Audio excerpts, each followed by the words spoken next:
For nearly a decade, one man quietly unraveled some of the CIA's most sensitive operations from inside the agency itself. Aldrich Ames, a mid-level officer with unremarkable credentials, passed top-secret intelligence to the Soviet Union while sitting at the heart of American counterintelligence. His betrayal compromised missions, crippled covert networks, and exposed national secrets at the height of the Cold War, without raising suspicion for years. This is the story of Aldrich Ames, and how he nearly brought U.S. intelligence to its knees from within. Aldrich Hazen Ames was born on May 26, 1941, in River Falls, Wisconsin. His father worked for the CIA, exposing young Aldrich early to the routines of intelligence work. Ames graduated from a high school in Virginia, then attended the University of Chicago but left without completing his degree, citing a lack of interest. He subsequently held various temporary jobs.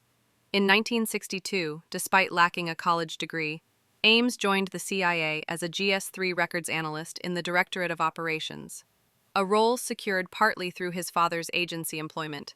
His initial clerical duties involved cataloging intelligence reports and maintaining operational records. Over the next several years, Ames advanced to a GS7 operations assistant role within the Soviet division by 1965, preparing materials for case officers and reviewing translated Soviet documents. During this time, he began formal Russian language studies for advanced assignments. In 1966, Ames began clandestine training at Camp Peary known as the Farm. There he learnt surveillance, secure communications, and operational security. After graduating in 1967, he joined the Soviet division at Langley as an operational trainee, supporting recruitments and counterintelligence work. By the late 1960s, he had built a foundation for field assignments, though hadn't yet handled agents directly. In 1969, Aldrich Ames married Nancy Siegebarth, a fellow CIA officer he met in the career trainee program. Due to agency policy restricting spouses in the same division, Nancy resigned after their marriage. Later that year, Ames received his first overseas assignment in Ankara, Turkey, tasked with recruiting Soviet intelligence officers.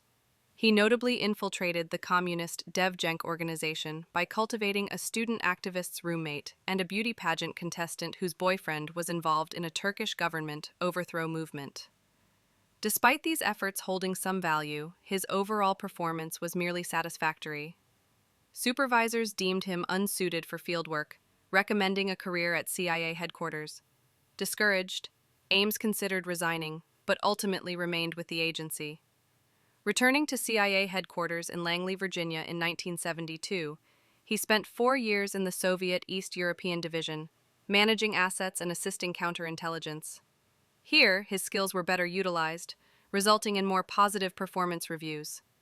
However, his ongoing alcohol-related issues raised concern. Senior managers documented these in confidential eyes-only memoranda, noting the potential operational risk. By the mid-1970s, Ames was known for useful expertise and language skills, yet his personal discipline remained inconsistent. In 1981, Ames accepted an assignment to the CIA station in Mexico City, while his wife, Nancy Siegebarth, remained in New York. His evaluations described his work as adequate but unreliable. During this period, Ames engaged in several undisclosed relationships. In October 1982, he began one with Maria del Rosario Casas Dupuy, a cultural attaché at the Colombian embassy and an agency informant. Despite CIA rules requiring officers to report relationships with foreign nationals, he failed to disclose the relationship. His time in Mexico was affected by ongoing concerns related to alcohol use. At a diplomatic event, he became involved in a heated exchange with a Cuban official, further raising doubts about his judgment.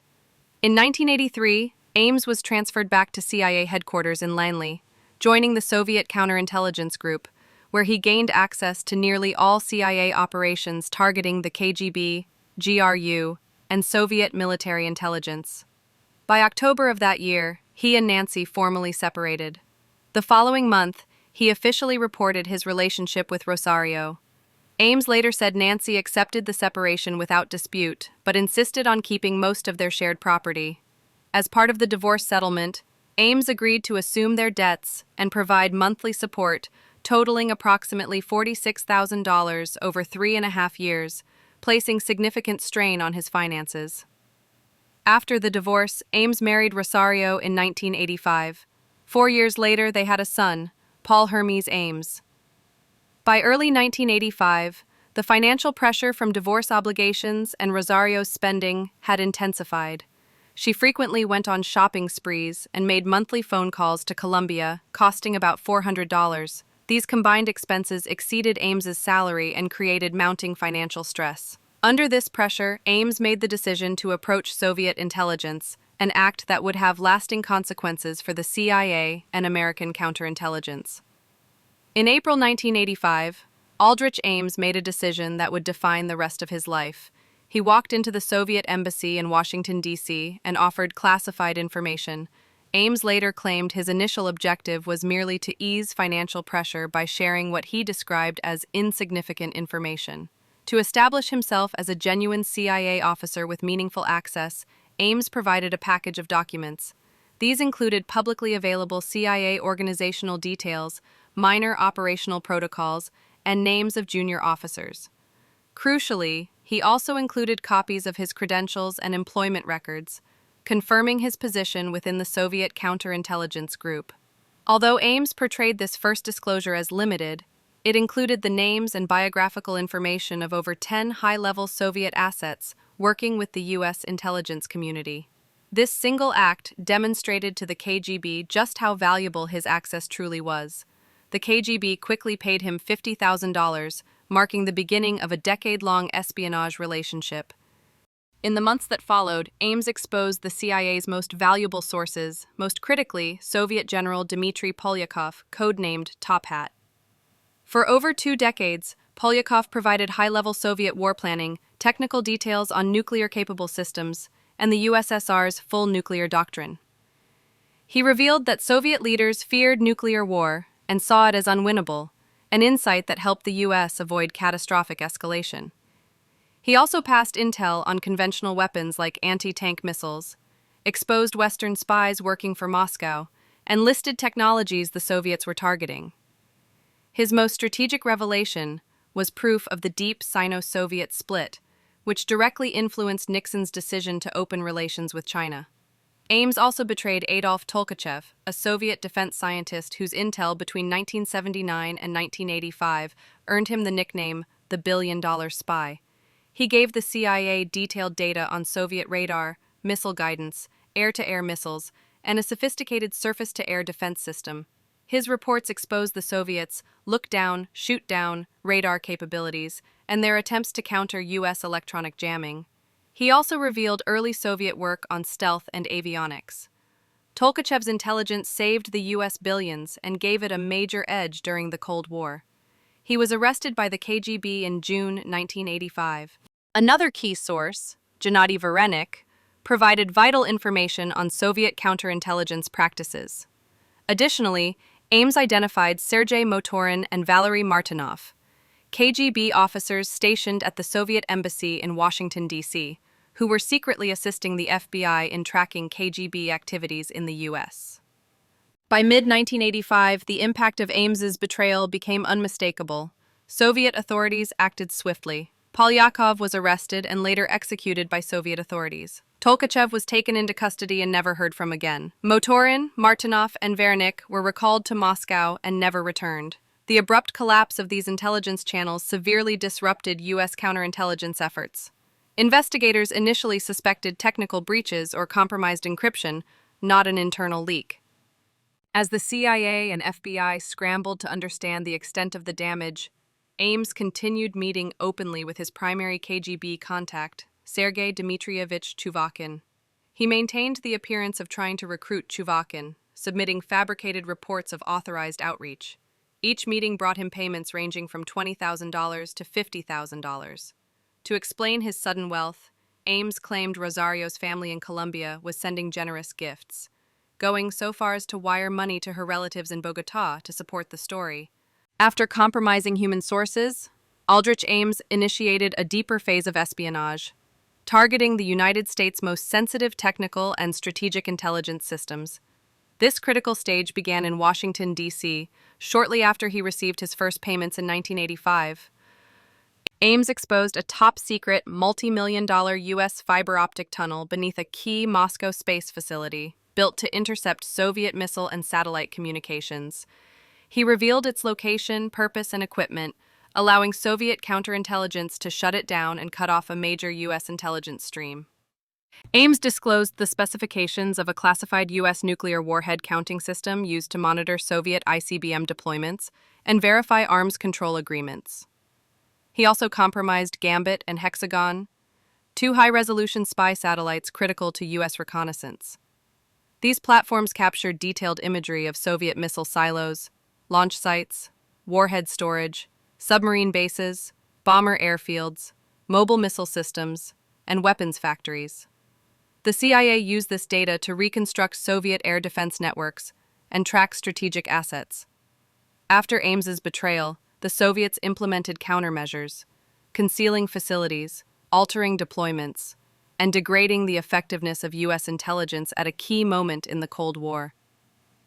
Beyond physical operations, Ames compromised the analytical foundation of U.S. intelligence. He delivered internal CIA assessments of Soviet military capabilities, technological advancements, and internal vulnerabilities. These reports, representing the cumulative expertise of the U.S. intelligence community, gave Soviet planners a rare look at how the West perceived their strengths and weaknesses. This allowed the KGB to reinforce its defenses and counter Western influence more effectively. One of Ames's most consequential disclosures involved the Intermediate Range Nuclear Forces Treaty, a landmark arms control agreement signed in 1987 between the United States and the Soviet Union. The treaty banned all land-based ballistic and cruise missiles with ranges between 500 and 5,500 kilometers, aiming to reduce the risk of sudden nuclear strikes in Europe. As a result of this historic agreement, an entire category of weapons, intermediate-range and shorter-range missiles, was eliminated by both sides. The treaty was also the first of its kind to include on-site inspections to verify compliance, marking a significant step in nuclear de-escalation and U.S.-Soviet diplomacy. Ames compromised this effort by passing Soviet officials highly sensitive U.S. negotiation documents. These outlined Washington's internal priorities, fallback positions, and strategic red lines for the treaty talks. With this insider knowledge, Soviet negotiators were able to adjust their stance, exploit internal divisions among Western allies, and anticipate American moves, weakening the U.S. negotiating position at a critical moment in global arms control. Ames also provided detailed insights into CIA operational methods and counterintelligence protocols, essentially the agency's internal playbook. He disclosed how American officers surveilled targets, conducted agent meetings, and safeguarded information. With this understanding, Soviet counterintelligence was able to redesign its procedures, protect its operatives, and counter U.S. efforts with greater precision. Despite the unprecedented scope of these compromises, Ames maintained a deeply flawed justification. He argued that disclosing technical information was less harmful than naming human assets. In reality, his actions severely disrupted intelligence gathering programs built over decades. He removed key strategic advantages at a pivotal Cold War moment, while the financial rewards he received only further entrenched his betrayal. By the middle of 1985, the consequences of Aldrich Ames's initial betrayals had begun to ripple through the American intelligence community in ways that could no longer be ignored. One after another, valuable Soviet bloc sources vanished. Some quietly recalled to Moscow and detained, others disappearing without explanation. Though the scale of the damage was unmistakable, CIA and FBI leaders struggled to agree on what could have caused so many networks to fail so rapidly. Inside the CIA, many believed the disaster stemmed from a technical breach, perhaps a hidden listening device or compromised communications. Attention soon turned to Edward Lee Howard, a former officer who had defected to the Soviet Union after being dismissed for misconduct. Known for revealing sensitive operations, he remained a key suspect for months. But investigators found he hadn't been briefed on 3 of the missing agents, ruling him out. This forced the agency to reconsider. Still, leadership hesitated to launch a mole hunt, fearing damage to morale, trust, and internal stability. In May 1986, amid internal debate about the growing crisis, Ames underwent a routine polygraph exam before an overseas posting. Aware of the lies he would need to conceal, he approached the test calmly. He later admitted feeling nervous, but believed he could rationalize his actions if confronted. The results showed no signs of deception, reinforcing the false sense of security around him. That summer, Ames moved to Rome as chief of Soviet operations, gaining access to reports on CIA efforts to recruit Soviet officials across Europe. The leaks continued. He simply photocopied or printed sensitive documents, packed them in bags or briefcases, and brought them to Washington during routine trips. Though many networks were already exposed, Ames's disclosures kept the KGB updated on new CIA recruitment efforts, allowing them to counter operations before they gained traction. Back at Langley, the investigation finally picked up pace. By late 1986, the scale of losses pointed clearly to an active mole. Under pressure, Ames alerted his KGB handlers, who quickly responded. A Soviet officer passed a false tip to a CIA source, pointing to the Warrenton Training Center in Virginia as the source of the leak. The lead was convincing enough to divert attention.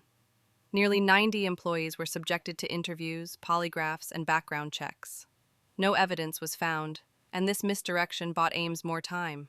In Rome, Ames and Rosario lived lavishly, renting a high-end apartment, buying luxury goods, and traveling across Europe. His drinking drew concern, especially after he passed out at a U.S. ambassador's reception. The incident was noted in his file, but still failed to trigger serious investigation. By then, Ames had received approximately $1.88 million in secret payments, an amount far beyond what could be explained by a government salary. To justify their wealth, he continued to rely on his long-standing cover story. Rosario's family in Colombia was wealthy and regularly sent them generous gifts. As 1989 approached, the Warrenton lead had produced no results, and no new suspects had emerged. Ames returned to Langley carrying a reputation for inconsistent performance, but still no official suspicion of betrayal. When Ames returned to CIA headquarters, few realized the extent of the damage. He was viewed as careless, with ongoing alcohol issues, but never as a security risk. Soon after, Ames was assigned to the Counterintelligence Center Analysis Group, the very unit tasked with identifying internal threats. It was a dark irony. The man betraying America's secrets now had access to the tools meant to catch him. From this position, he reviewed names of CIA and FBI penetrations, mole hunt cables, and damage assessments. Crucially, he could check if his name appeared on suspect lists, see which leads investigators pursued, and adjust his behavior to avoid detection, all while continuing to undermine U.S. intelligence from within. This period coincided with the final years of the Cold War, as Soviet influence declined and the KGB reorganized into the SVR. But the systemic changes in Moscow did not alter Ames's commitment. If anything, the uncertainty made him even more useful to his handlers. Unlike the earlier phase of his espionage, when he relied on direct meetings, Ames now used a more covert dead-drop system. His signals, such as a small chalk mark on a mailbox at 37th and R Streets Northwest in Georgetown, would prompt the SVR to leave payments and instructions at prearranged locations around Washington.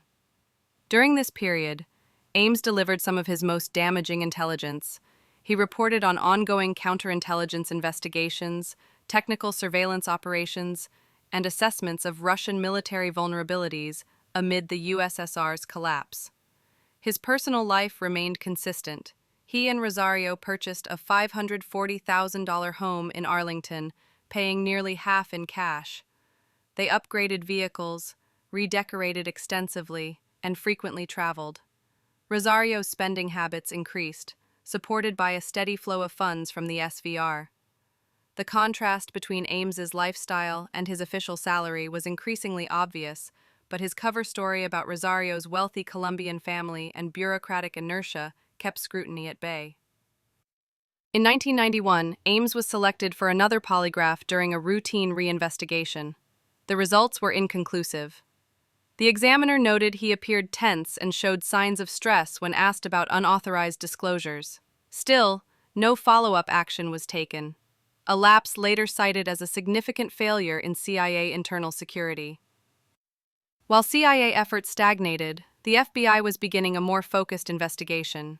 The Bureau launched Operation Nightmover, a long-term data-driven effort to identify the mole.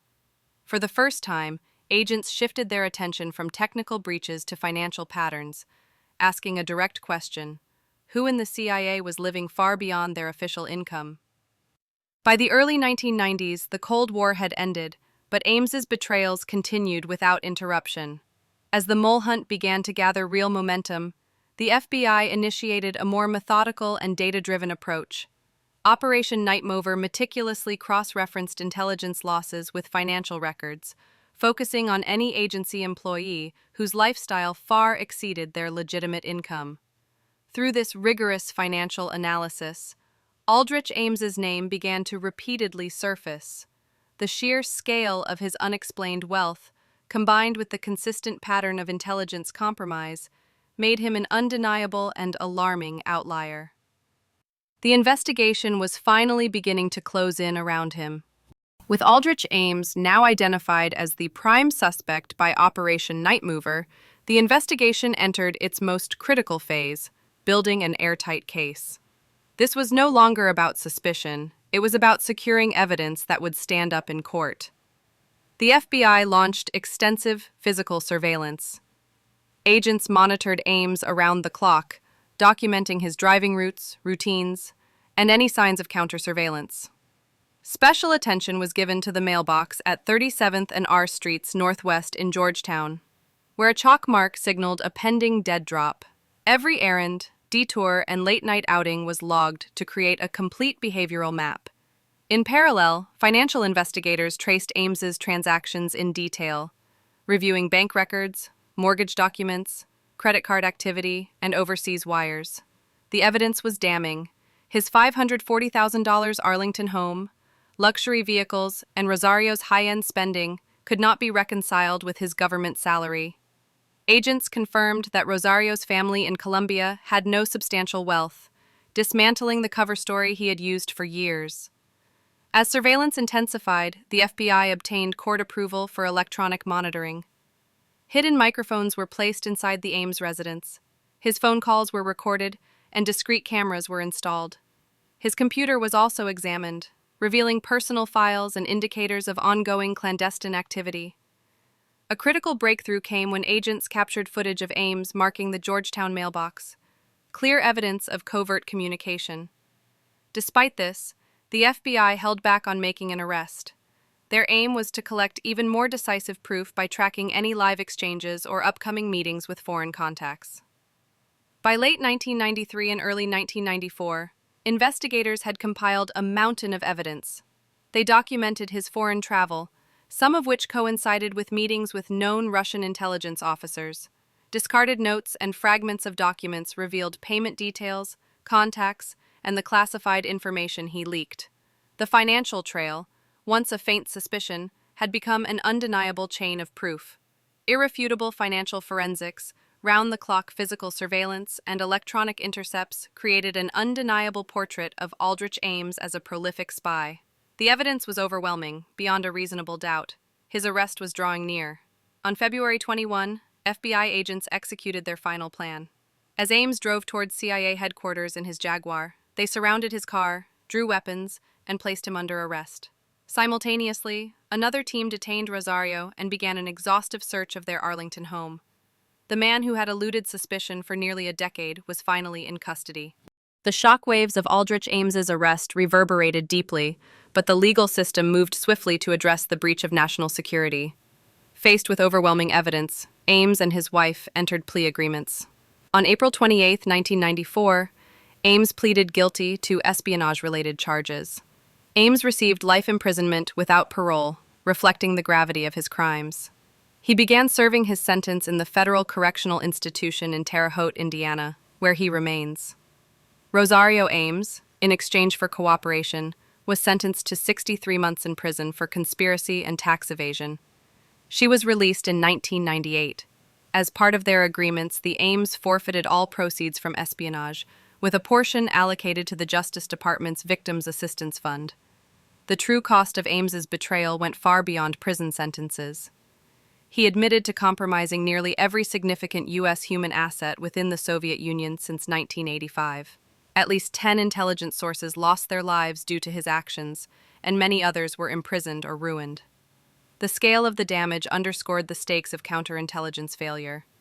His actions crippled over 100 U.S. operations and handed Moscow critical details about counterintelligence programs, surveillance methods, and foreign policy plans. America's ability to collect intelligence in the Soviet sphere was set back for years, making his betrayal among the most devastating in CIA history. The case forced sweeping reforms. The CIA and FBI launched internal reviews under intense scrutiny. Security protocols were tightened, polygraph practices overhauled, and financial monitoring of employees strengthened. New rules demanded detailed disclosure of foreign assets and sudden lifestyle changes. Although the death penalty remained an option under federal law, Ames's life sentence, part of his cooperation deal, avoided its use, though it reignited debate over capital punishment. In prison, Ames lives a starkly different existence from the one his betrayals funded. His motives, a blend of greed and contempt, left an enduring scar. The Ames case remains a permanent reminder of the threat an internal mole can pose and the vulnerabilities that can fester within an intelligence agency. It was a wound that would later be torn even deeper by the betrayal of FBI agent Robert Hanssen in 2001. If you like this video, please subscribe. From chilling mysteries to billion-dollar frauds, we cover fact-driven stories that shook the world. Your support helps us uncover more truths. See you in the next video.